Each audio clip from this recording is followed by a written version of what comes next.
ibyo ntazi ariko ibyo nzi byose ndabivuga.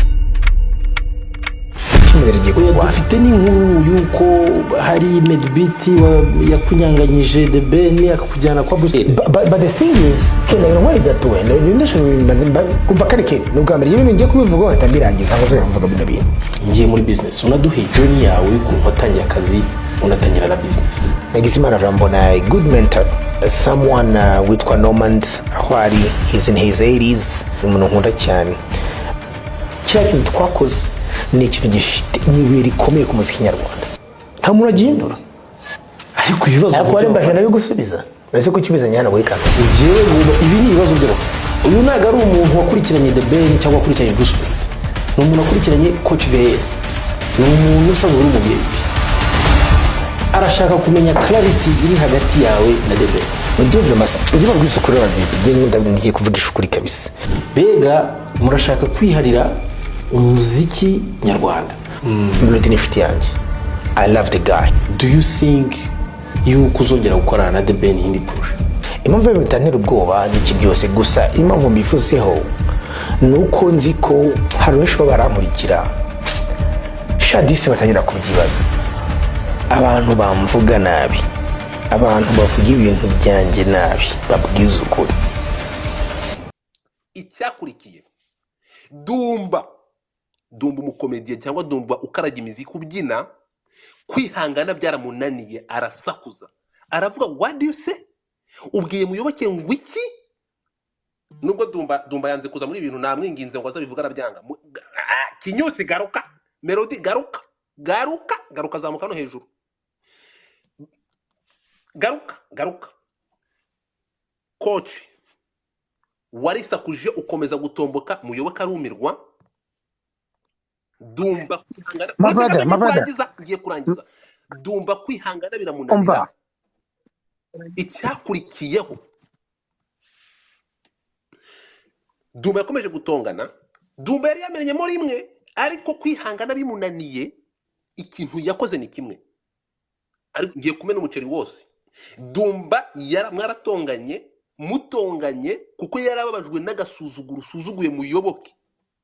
Dumba arahaguruka arakwataka ahantu waruri akwatatse Bruce Melody arahaguruka ariruka nkazamuka mu byumba hejuru. Dumba kuko ntabwo yafite equilibre uko yakwatatse mu ntebe mwese kuya hasi mwikubita hasi abantu baraza barabakiza. Niba Dumba ashobora kurakazwa n'ibintu n'agasuzuguro usuzuguriye muyoboke ahantu mubwira ngo fuck you get out here, uwo muziki uje kubaka nuwe tugaruke none ahangaha uvuga ngo ndi kugusenya cyangwa ntago abakuto tuyafite. Dumba nubwo yabitewe nuko yari yifitiye uburakari bwe umwana bita Nadia wo kwa Dumba wari wamuhamagaye ngo azaho ngaho uramwana mu kubyo kabisimbuke nzabigaruka next time nibiba ngombwa. Mfite byinshi iyo ntambara irahaba ariko amakuru akimara kugera kuri twebwe ko wasuzuguye muyoboke nubwo muyoboke nashatse kubimubaza akarya sini akanga kubimbwira ranga anzunguriza umutwe ariko ibyo bintu byarabaye mwe bimuri hano ibyo bintu biraba nubwo warabisotinze nyuma simbizi ariko ibyo bintu byarabaye biratubabaza. Ibyo bikubitiraho kuri iki kintu cyabaye cyakita kumwandagaza. Uze kutubwira ni ryari wabaye utubwiye niburi manager wa Jimmy Gatete aho umuntu nkabayingana ashobora gufata umuntu wamutware muri interview ukamubwira ngo batabikubajije ukamwimana afishaje zasohotse. Mu byukuri twishimire ibyo bintu udusobanurire kuri ibyo biri mu bintu byatubabaje tutangira kwibaza kuri Gael ni muntu ki kwazanye inkoni y'icyuma Gael ni gatiki. None se kankubaze Chitara kurakariye Gael nani bayingana arababaye abangaba muri Amerika babihakanye. Hanyuma mu byukuri muyoboke wenda we nk'umusaza aravuga ati uyu muntu akareba inyungu kuko ikigaragara muyoboke nuko ibyamukorewe yabirengeje amaso akareba bitewe n'urukundo akunda umuziki akareba investment uzanye n'amafaranga uzanye ibyo byose akabirenza umuziki akareba inyungu n'akamaro uzaniye muzika agasuzuguro no kwishongora byose akabyima amaso. Ijambo ni ryawe Gael dusobanurire ibyo bintu mu byukuri ubitewe n'iki? Murakoze cyane my brother Godfather. Godfather, birambabaje cyane ariko abantu bose bari kuri space iyo mabwire please turi abanyarwanda reka dukore ikintu vraiment cyaduteza imbere. Iki nacyo Godfather, abantu ntabwo bibatinda basura inyuma bakareba watwitinze mu kanya uvuga ngo akazi kose nkora muri Amerika n'amafaranga yose mfite narayatomboye muri loto ya US. Nta cyantangaza uravuga ibintu nk'ibi ngibi. Ibintu nk'ibi urabivuga rero, reka muyoboke grand frère wacu aza bivuge. Nabivuga ndagicyo nisobanura ko niba ari ubivuze nta proof bifite, nta kintu bivuga, nta kintu bivugaho play, kuko n'ubundi ufite ibintu hisho wavuze bidafite proof. Urashaka ujya kunca mu ijambo se, ujya kunca mu ijambo. Ibyo bintu byarabaye, reka ndangize bihakane cyangwa ubyemere. reka namize mu ijambo, noneho ujya mvuze biraza naze muyoboke abivuge. Nawe icyo navuga muyoboke turaza kumugarukaho, manzi ukirarenga ibyabayingana, ukirarenga ibyacita. Muyoboke turaza kumugarukaho abivugeho. maze kubivuga bareba ibintu bacatinze yuko muri Amerika abantu batomora amafaranga baze kubikuvugaho nawe. naho ubundi nta kintu bivugaho. Imana uvugire neza. Sasa icya kabiri cita ntago byabaye aya masaha avugana na cita. Tubwire ku byacita, muyoboke arahibereye, tubwire ku byacita, utubwire no ku byabayingana wanga. Tubwire wabaye manager wa Jimmy Gatete kuva ryari ko tutabimenye. Turi kumuyoboke n'abacita bose baraza bagenda bagusubiza ibibazo bitatu. Ariko se watuje Godfather icyanyuma nico kuki icyanyuma ari tugiyeho banza kujyambere nakwajije bibiri. Godfather ufite ku buryo watuza, please tuza abantu bagusubiza. Okay. Sibyo tuza.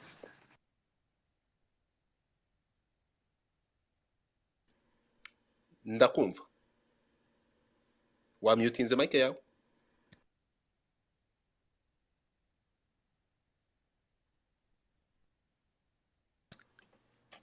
Gael wamyutinze mic yawe ntabwo tukumva. Nyine negereje ko muyoboke aza akavuga ibyo uvuze ko ari ukuri, bisobanura ko byagenze. Muyoboke niyo nkuna kigize cyanyuma twakubajije kuvuga ko mujye mvuga ku cyacita, uvuge ku cyabayingana kuba yateguye igitaramo ugahagarara ukimana Jimmy Gatete. Uri manager wa Jimmy Gatete? Ngiye navuze ngo abo bantu kubera ko ibyo uvuga n'ubundi bisanzwe bimeze nk'ibya Descartes bidafite ishingiro. Abo bantu urubivugira nibaza bivuge noneho mbone kubasubiza abo ngabo banyira ubwita pana wowe. Nusi umuntu turavuga okay. Wowe kuva ko usubije gute audience nuko abashurije. Nta kintu ashaka kubivugaho. Nta kintu ashaka kubivugaho. Chita zamuka hano. Uretse gato Chita niwe kiri muri space, I beg you come over here. Zamuka. Kugukebura cyangwa kuvuga ko hari ibyo bro, uri umuntu ushobora gukosa ariko gerageza wumve ko niba bibangamiye abantu agomba kubivuga. Urukumva? Ntabwo umuntu azavuga ngo utanga amafaranga ntituvuge.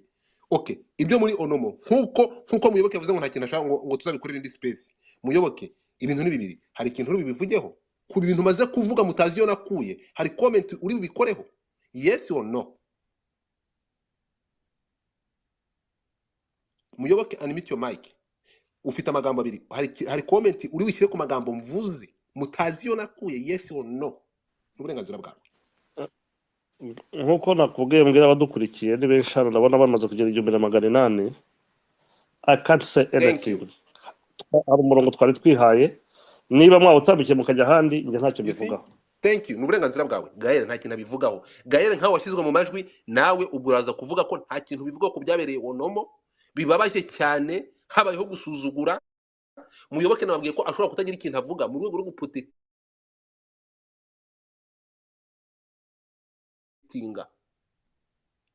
Urimo kunyumva? Ivugaho akaba yaremeye. Yewe mani ndi gushaka guturika ariko Gael icyo turi aha ngaha ntabwo ndamutse nturitse bro. Godfather Navuga uretse gato. Bro So Gael ikintu tugusaba nta muntu urangamuza wahinanye izina ryawe. Ibyo bintu tukubwiye byaratubangamiye nk'abafana b'umuziki. mvuga ijambo Turavuga tuti urinde kumvugiramo. Turavuga tuti twebwe tugomba kuvuga ibintu nk'uko biri. Turi mu bantu tagomba kwishyura. Urimo kumva ntabwo ngize amadolari 200 no ntibishoboka. Ntabwo nzazanga ngubwire ngo ceceka ntibikunda. Dore DC n'urugero ndi kubaha. DC uyu musore Clement yaragiye gukora ikiganiro. Ibi turi kuvuga hano byose yarabirambuye neza, ibi by'abakeminike kuba amadolari 200 byose biri mu kiganiro. Amakuru ari kungeraho uburetse gato nguyu umuntu unyandikiye w'umunyamakuru aranditse ngo wampaye ijambo ko mfite ukuri sha kuba nshaka kubaha ukuri kuri DC Clement nawe yarishyuwe. Uyu muntu byanditse n'umunyamakuru. Urimo turi kumwe? Niba nta nani Gael niba nta kunenga kushobora kuhaba twabona ikitagenda ntihagire ikintu ntihagire umuntu ubivugaho, hanyuma twakora comment Clement yaje hari akavuga ntabwo ibingi bifitiye proof ko wamwishyuye. Ariko niba utazakora n'itangazamakuru ngo rinenge wikosore ukaba waraje uvuga ngo mukanya bisobanuye neza urivugiye ngo ikiganiro kiri recorded uravuga ngo kugira ngo wubake nuko ugomba gusenya ntabwo wakuba kutabanje gusenya wabyivugiye ukabivuga gutyo. Ariko mu buryo uri gusenyamo niba mu gusenya ari ugukasa imbaraga zabanje kugira ngo uzamure iyo building yawe wenyine mu buryo bwawe ushaka kandi ukumva ko uburyo bwawe ari bwo buzima kurusha ubw'abandi ukajyana umusore dukunda Kinyusi. So ikintu turiho rero Gael nta ukwanga, ariko icyo dusaba kimwe nk'abakunzi b'umuziki, gerageza kumva abo usanze. Ewe Kinyusi Bruce Melody yaje kuryama, umusore wanjye nikundira cyane kurusha abandi bose muri Melody yakuryamyeho urumva akuryama, ariko nkwibutse ko niba ari abantu b'abahanga Melody Kinyusi n'umuhanga Gael kankwibutse ikintu kimwe. Melody twamuvanyeho slang ivuga ngo ndishwa yuko Gael nawe yamaze kubibona ko umusore wanjye nta ubundi Melody nari nzi ko ni Muhammad kari bumbwira ati ntabwo navuga avoka wanjye adahari. Nta uyu mutipe nuvuga ngo kuba Bruce Melody yazamutse mu avoka atarazamuka natunguwe n'umuhanga. So Gael rero turagusabye first of all reka tugushimire ko yinjiye muri industry uzanye ifungo, ariko twongere tukubwire ngo ariko ibi bintu ntabyo twongere tukubwire ngo wisenye ibyo usanze kugira ngo wubake ibyawe, kuko ibyo nibyo ushaka gusenya byubatswe n'ingufu n'ikibaki setu. Ahubwo nge twari twanditse twari tugeze kuri nyirubwite twari tugeze rero nako Godfather Melody warirukanse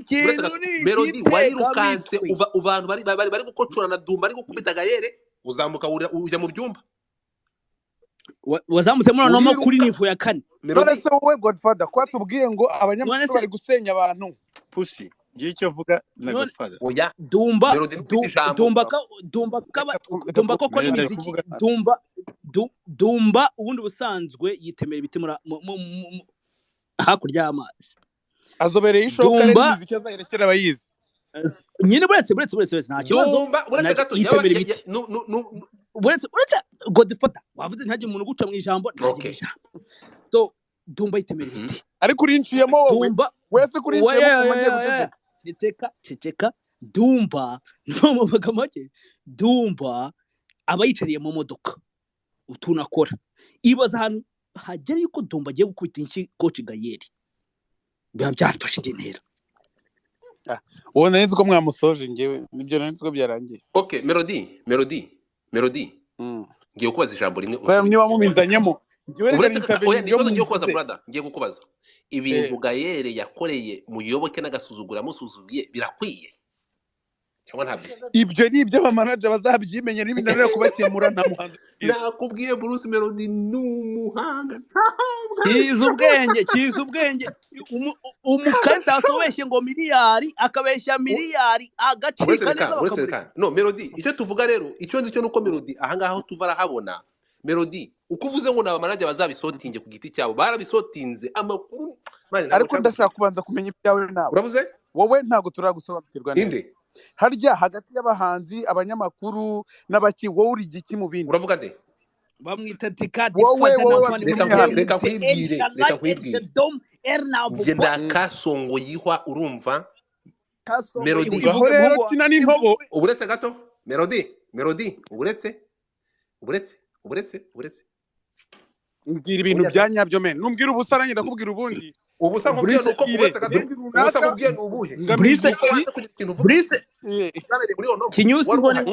kinyusi ngo yira turi samu gusa reka turamvanga bro ihangane ndagusabye Melody mvuze ubusa kuko nkubwiye ngo uvuge niba ibyo Gael asuzuguriye muyoboke muri Onomo akamubwira umusa wimbaze Gael namuguhaye avuga narinzi kugiye kumbaza ibijyanye wenda n'ibishamikiye kuri nge kuri Gael ariko ibishamikiye kumbaza kuri Gael no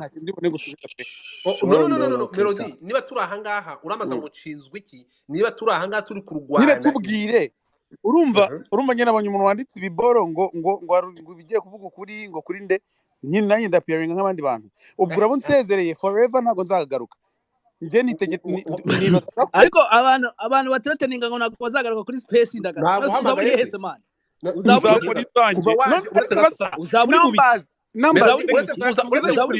uretse kuza ukatuvanga ukinjira muri conversation yacu uzaba uri mu biki ibintu ngo uzaba uri muri studio ni ibiki man ntabwo ndi muri studio mfite audience yanjye nakorera ibi byose ngo ni audience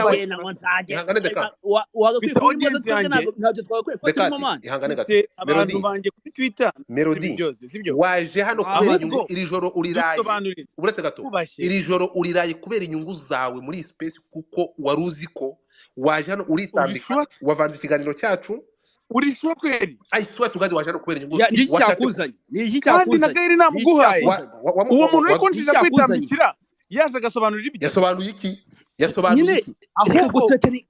reka gutereteninga ngaha ngo nugera ntuzagaruka dekatwe nta kintu abwifite ambwira nta kintu njya numva cyo mureze ahubwo wowe mbwira wowe Godfather who are you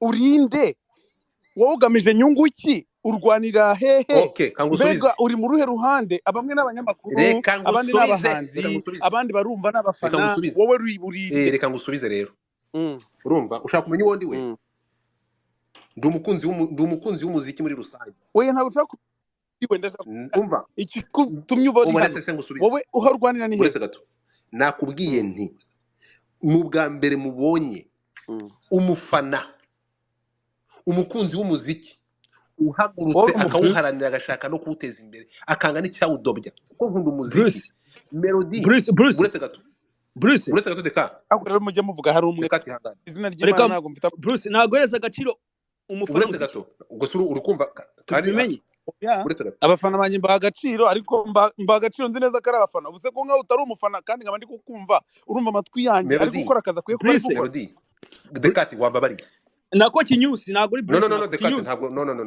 oya ntabwo za kubyihanganira Melody nakubwiye ndi umukunzi w'umuziki ushobora gukora ibishoboka byose kugira ngo uwo muziki kuko nzi icyo umuziki umariye umuntu muri rusange nkavuga ntibitewe n'imvune nk'umuntu watembereye akagera muri studio akareba ukuntu gukora umuziki bivuna akareba gupromotinga niki umuziki kugira ngo indirimbo igere hanze urugendo bifata bitewe nuko aratembereye nkabireba sibyo kuki wemera ibintu nk'ibi bikaba mu maso yawe ntabwo akagize umuntu uretse gato nkavuga nti Melody ntabwo kuza aha ngaha ngahagarara nkavuga ati urugendo Medi de Ben bagize mu gushimisha abanyarwanda Melody akaza akabafatira mu ngata akavuga ati bakuru banjye turi kumwe sibyo ibyo bari gukorera bari abatipe uyu munsi bitadushimishije nibyo bizakorerwa Bruce Melody kandi nzahaguruka nabwo ndwani ntambara mvuga ati Bruce Melody ibyo tuzamurwanira kijya kibimenya ntabwo kibimenya so kumbaza ngo ndinde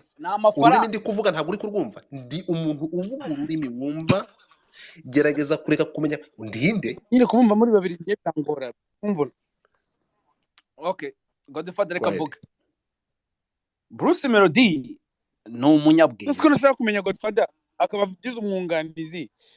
Ubu ngere nashaka kumenya umuntu none udatangiye kumvuga. Ngabo ucecetseho gatoya nawe ugiye kukuvuga bucecetse. So uyu mukobwa yimubona ikintu cyitwa amafaranga uzabaze na Majid Black yabikubwira uzabaze badani ifumbi. Melody araje ahisa dupfubya uretse gato arongera tuvanduye kuri Gael kandi hari ubwenge umva se nyine hari ubwenge hari na side y'umuntu. None ukuntu bimeze nanjye ntago ndi bwumve uyu muntu ntashaka kumva ibye. So hari side y'ubwenge hari na side y'ubuguti. Uretse gato Okay, Godfather ngavuga none. Melody nushaka kumenya uwo ndiwe uzanyandikira nzakwibwira. Reka tubirangize muri ubu buryo. Ikindi cya kabiri birababaje uretse gato birababaje uranantunguye kubona ushobora kuza muri space y'umuntu utazi uwo ari we. Sinzi cyakuzanye. Nta nubwo nigeze ngutumira. No muri iyi topic nta ntu wanditse. Iyi topic umuntu ari kumbaza uwo ndiwe ni Gael kuko niwe nakoresheje izina ryari hejuru. Akambaza ubundi urinde. Uretse gato sinzi impamvu niyo mpamvu winjira hanga nakubajije ko mbona byahindutse aho ukabaye manager wa Gael. Uri kwibariza cyangwa uri kubariza Gael? Who is managing who? Oso tukira aho ngaho rero. Ngusubize No uretse gato. Hagati aho ngaho nkuko waje kurwana urugamba rutakureba ukaza ukaza kurwanira Gael wishyizemo nk'akaguru kambaye gusa tugusabe uri kumva muri ibi bintu turimo kuganira muri kiganiro turimo aha ngaha turebye ni ukuri pe jambo nari ngiye gukoresha ntago narikora kandi ngiye nkunda indirimbo zawe yakaze nifata nari ngiye kuvuga ngo nari ngiye kuvuga ngo watashye ubukwe utatumye uretse gato nari ngiye watashye ubukwe utatumiye ariko ntago nabivuga reka ceceke kabisa kuko ntabwo byaba bikwiye. Ariko rero twita ya sosi ni yanyoko mfite uburenganzira bwo kujya ahantu hose nshaka igihe mbishakiye. Buri iryo jambo risabimba avuze ngo iryo jambo risabimba avuze iki iryo jambo rya nyoko ntabwo ari ryo iryo jambo risabimba avuze iki ariko nyoko ni iki avuze ngo nyoko n'umubyeyi w'igihe ntacyo nyine muri context avuze ngo iki mumvire ukuntu avuga cyangwa uvuge ngo wenda iryo jambo avuze ngo iki wita si ya nyoko aravuze ngo twita si ya nyoko kaze nkwereke ko uri kumva kankwereke ukuntu mbigore kambite gusohoramo oya ndacomoka oya nagusohoye tumuka buretse ujya hehe goma namwirukanye namuri muvinzi ucomoka ujya namuri muvinzi no niko nabika kare ndanakuboroka nukuvuga ngo fata wishibintu yago namwirukanye buretse gato ukoze ikosa ngo dufana ntabwo ryicuza oyi kuba avuze nyokoso ubuse twese ntabwo uretse gato amenyero yenze nyina ntabwo baturushavye uretse gato yawe nani Boskani ntabwo ushobora kuza ahangaha uze nk'iyagatera nguhe ijambo nurangiza umbwirwa ubupozombo ntabwo bikunda hano rero ikibazo ngiye guconcludinga tugiye kurangiza uko Gael ibyatugezeho tukabivuga wabyumvishe ntabwo turi ahangaha ntabwo turi abajyanama bawe twinubiye ibintu byabaye kuri Chita tunubirwa ibyabaye kuri ba Debeni twinubira ibyabaye kuri Bayingana twinubira ibyabaye kuri Muruyoboke kandi ibyo byose bikava ko ari wo biri inyuma umva rinda gato mbere yuko turangiza ibintu rinda gato Godfather wavuze cyane ini special ndi kugusobanurira ibintu nguha umwanya uvuge hanyuma nkore ukuntu turangiza space nakubwiye ngo twinubiye cyangwa twabangamiye ibyo tutishimiye ibyabaye kuri Bayingana kuko wahagaritse nani ikiganiro yagomba kujyana na Jimmy Gatete kandi batazi ko Gatete umumanaginga turabireba biratubabaza Bayingana ya masaha arakurakariye twinubira ibyabaye kuri Chita twinubira ibyabaye kuri ba Debeni twinubira bikabije ibyabaye kuri Alex Muyoboke ese wamfura we ibyo bintu byose ko biza bakabihuza nawe kandi ari abantu batandukanye ibyo bintu byose niko bakwanga ibyo bintu byose nuko babiguhuza nabyo gusa nta hantu uhuriye nabyo aho tuhagira ikibazo muri ibyo byose ko ari bitatu tukubwiye nta na kimwe bivuzeho bimwe wabyise ibinyoma ntabwo wigeze werura ko bitabaye ngo tuzane fact ibya kabiri wabwiye ngo Muyoboke nta kintu ushobora kuvuga Muyoboke ari hano urimo kumva kandi urabizi ko wamwitukiye ngo waretse nkavuga ubundi nabyize byuka mu kandi reka vuga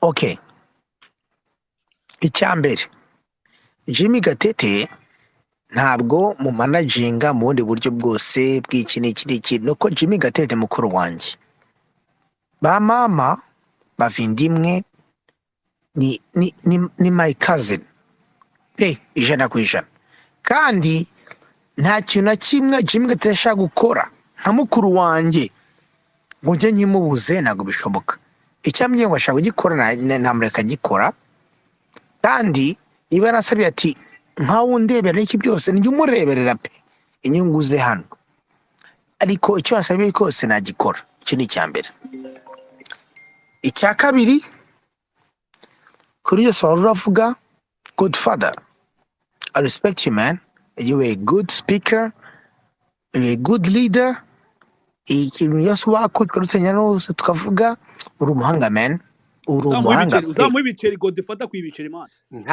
rindira gato se reka rangize umuvugira kandi ntongere kunshaka rindira gato wowe ujya mu miryango y'abantu usinyasenya uhimbe ibinyoma uvuga ngo abantu bakoze ibi n'ibi utaranya abagore n'abagore urindira gato wowe utanya abagabo n'abagore wowe Imana izaguha umugisha nta kindi twagusabira Imana izaguha umugisha ko nta kindi nta kibazo reka timaza gumugisha gusa we nta kindi vraiment twagusabira man nukuri Gael ndagukunda man reka nkubwire ukuntu ngukunda umva ninda gato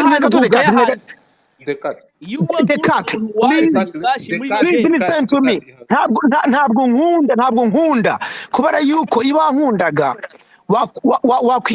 wakwiga ibintu byose ukabyiga bahiza tingdo Gael dukeneye kashi muri industry but the way you do it bikora nkaho nta bwenge urimo nuvuga ngo ukora muri bya bintu urumva wowe waraje anyway ufite waretse nkavuga nanjye nkavuga ufite nupuja muzane avuge KC nupuja kamuzana ari hano hasi yaje kuzamuka nupuja asaba ijambo avuga ibyabaye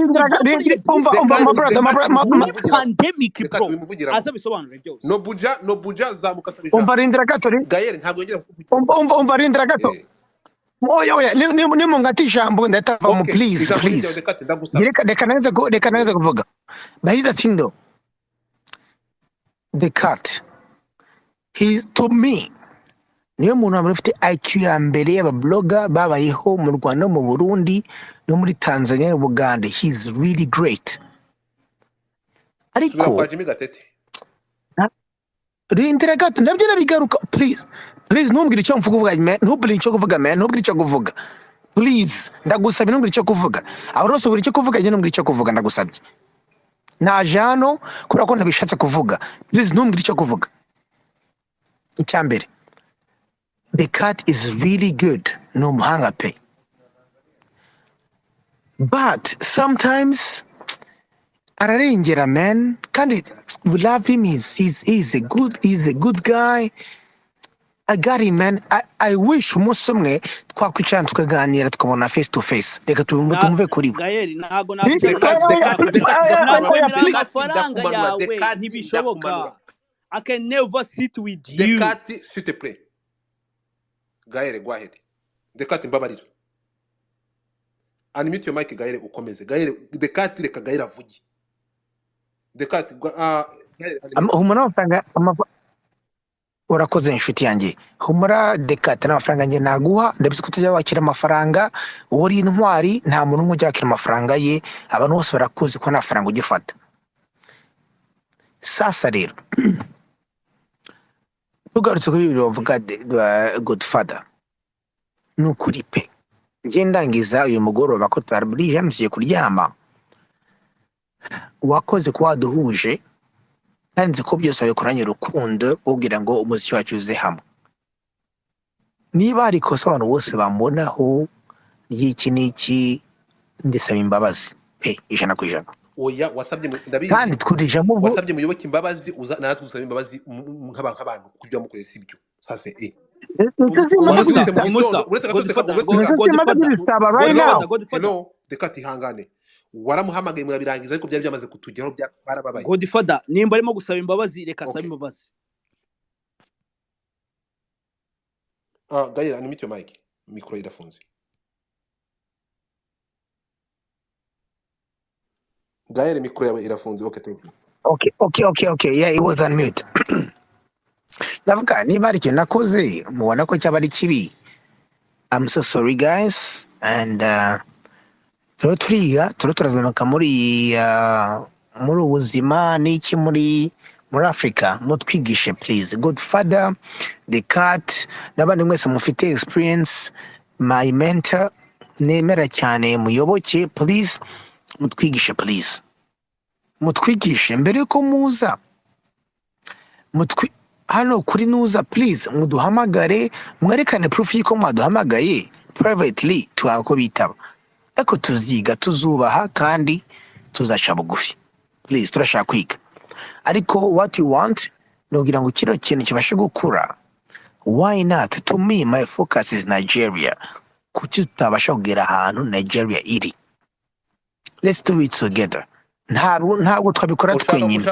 Twabikora aho rero Gael ahangaha ndabizi uri umuhanga nkuko bitubwira audience uza akamaro ka audience ntabwo yeba washaka niba focus yawe ari Nigeria se kubera iki Ben yakubwiraga ngo uciye mu ijambo rero uciye mu ijambo ntabwo ndavuga ibintu udashaka gukora ari igihe biba ngombwa umuntu akaguca mu ijambo ntabwo ushobora ibintu ahangaha ndabizi deja reka ndabibona uri umuhanga urimo gukura audience ukabwira udashobora gukora Ben ikintu mwapfuye na Ben nuko amutwaraga Uganda kwa ba Eddie Kenzo kandi bakubwira ko dreams za ari kujya muri Nigeria ashaka gukorana na ba Tiwasa ariko se ngo tuvuge byose bro urashaka ngo tuvuge uyu munsi Ben akurusha amafaranga nicyo kintu cyonyine nta Gael wishaka of course kubera audience uremera uragira ngo uvanga audience ivuga ati wow see this guy ariko ndashaka kubwira ibyo uri kutubwira ntabwo nshaka kuvuga na Kari Murore mu bintu byacu bitarukana na Ben wamusubizaga inyuma mutwara ibuganda kujya gukorana na Eddie Kenzo kandi umutipa ashaka kujya wakubwira ko projet zafite ari zo kujya gukorana na Tiwasa yaramaze kujya contact wituma tujyayo okay mwareka nkavuga cyangwa mureka nkuvuge. Okay mumbabarire namwe Imana imbabarire yuko nashaje gusubiza inyuma de Ben ajyana mu Bugande kandi ashaka gukora n'aba Nigerian igihe ntabwo nari mbishoboye hanyuma yarandenze niyo mpamvu twarikanye ko yararenze mbisaba imbabazi sibyo se tubirangiye. Godfather ntuvuge ntago Ben yigeze yanga ko mukona kuko yararenze ahubwo nukwera ko kwa kundi ubumva ngo wenda hari ahantu uvumba udufaranga umaze kugafata ukumva ko yuko kuko abantu benshi muri no si babona amafaranga bakumva ko opinion zabo zimataringa kurusha iz'abandi. Kandi maze kuvuga yuko